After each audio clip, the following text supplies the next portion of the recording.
Kasado na ang official trip ni Pangulong Ferdinand R. Marcos Jr. sa Kingdom of Saudi Arabia ngayong linggo. Nakatakdang dumalo ang Pangulo sa kauna-unahang ASEAN Gulf Cooperation Council Summit sa Riyadh, kung saan nakatakdang mapag-usapan ang mga hakbang para mapalakas pa ang relasyon ng ASEAN at Persian Gulf.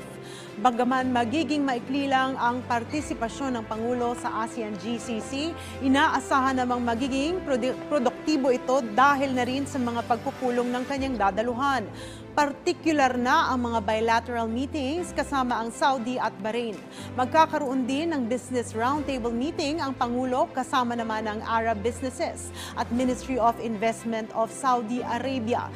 Dito inaasahang ibibida ng Pangulo ang Maharlika Investment Fund at iba pang dahilan para mamuhunan ang mga ito sa Pilipinas. Inaasahan ding makikipagkita ang punong ehekutibo sa Filipino community roon.